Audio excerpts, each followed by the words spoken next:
Hi, Kateri. Welcome. Hi, thanks for having me, Emilian. No problem.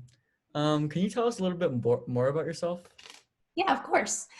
So my name is Kateri Zuni. I'm from Zuni Pueblo and Isleta Pueblo, and I am the radio producer and youth coordinator for Generation Justice. I've been with our project for 5 years, and I started excuse me, I joined when I was doing my undergrad at UNM studying journalism and political science. And I've stayed through our project as completing a master's degree from the UNM Law School in Indian law.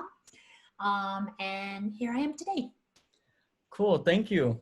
So I just want to get started. Can you not only tell us a little bit more about yourself, can you tell us a little bit more about Generation Justice and its mission?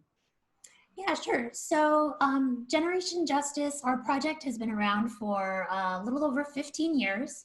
It started as the KUNM Youth Radio Project, where it was really just a 1 hour radio production.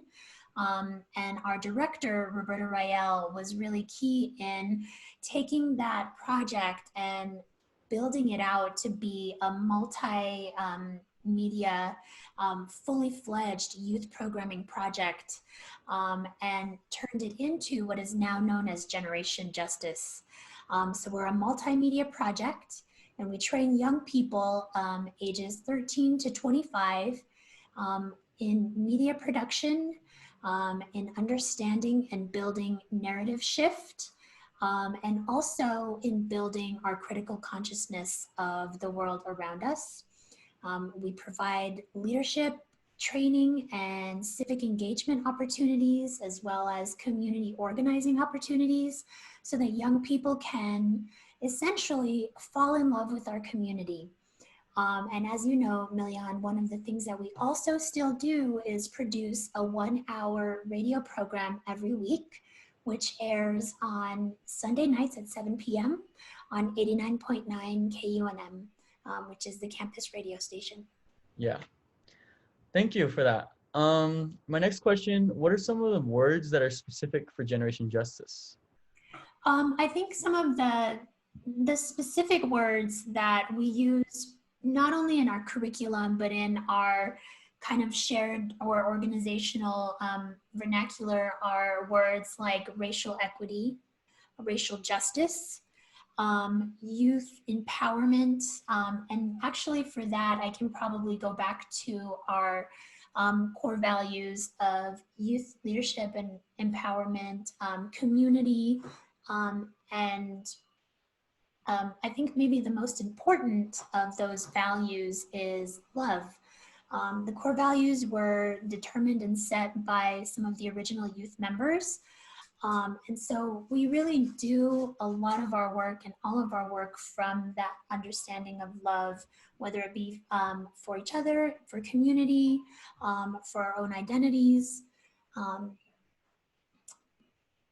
In terms of curriculum, those are like our words. However, we do have a completely different set of language when it comes to media production and radio production. Great answer, thank you. So we can kind of go along the lines of what you're trying to get to before. How does our radio voice differ from our regular voice? Yeah, so one thing that we always try to emphasize is, your radio voice is always going to sound different because you really want to make sure that you're allowing time for listeners to really soak in all of the information that you're sharing. So your radio voice is going to be slower. It's going to be much more of a gentle pace, if you will, than if you and I were just talking and chatting and really, quick. Because, sometimes people are listening to our program and they're washing the dishes, they're cooking dinner, they're driving. So your attention isn't, specifically on the radio show. So we want to make sure that we're paced, we're clear, we're enunciating really well, so that people can take in the information regardless of what's going on around them. Okay, cool, thank you. I can kind of add a sub question for that. What kind of prep goes into like the enunciating in order to get the script in a way perfect? Yeah. So we do, as you know, a lot of preparation before we even begin to record our program or our script. One thing that we try to do, especially if a young person is working on a program and it's their very, very first time on radio, we really like to kind of try and set the stage, if you will.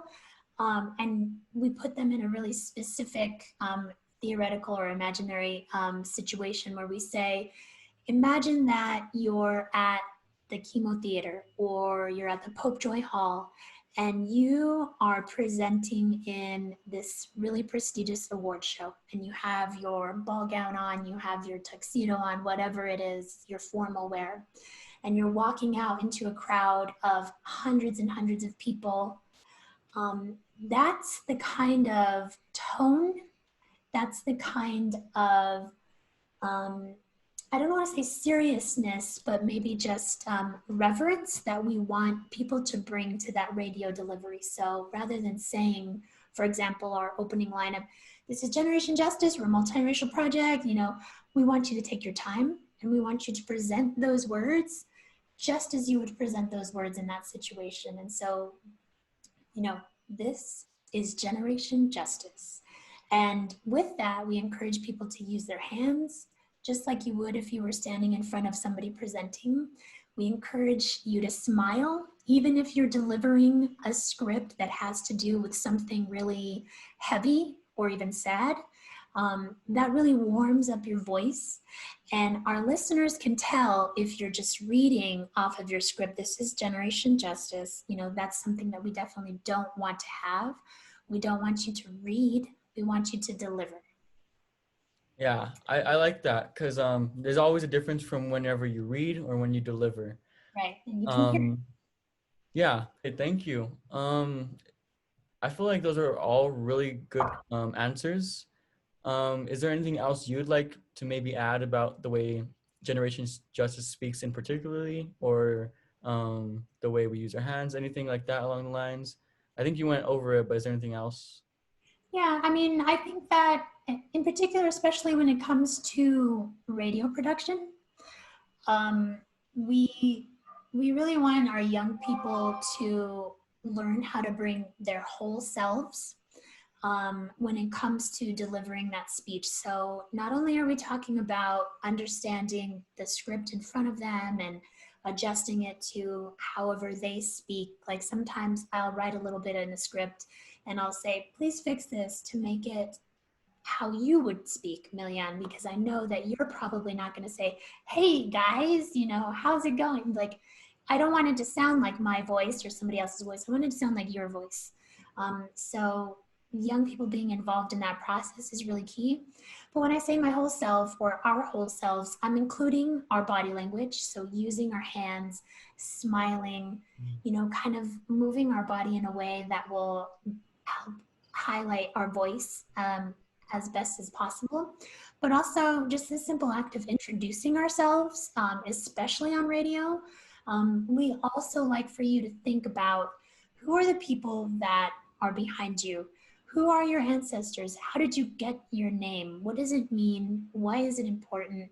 And so to think about those things and bring them with you, even when you're doing something as simple as delivering your name. I'm Kater Izuni. I'm thinking of why I have my name, who gave me my name, what it means to me as I deliver that. And it makes it a difference. And that's one of the reasons why it's so important to have young people on the air. Because very often, especially for young people of color and people of color in general, media spaces, and especially commercial media spaces, were simply not intended for us. They were not built with us in mind, and they are not maintained in such a way that our stories are told by us or valued. So even these simple acts of saying who we are, saying where we're from, is a part of that shift. So yeah, I think that's Yeah. maybe it. Thank you, Kateri, for coming on the show. You know, kind of introducing the way Generation Justice speaks, introducing yourself, introducing Generation Justice as a whole. I really appreciate it.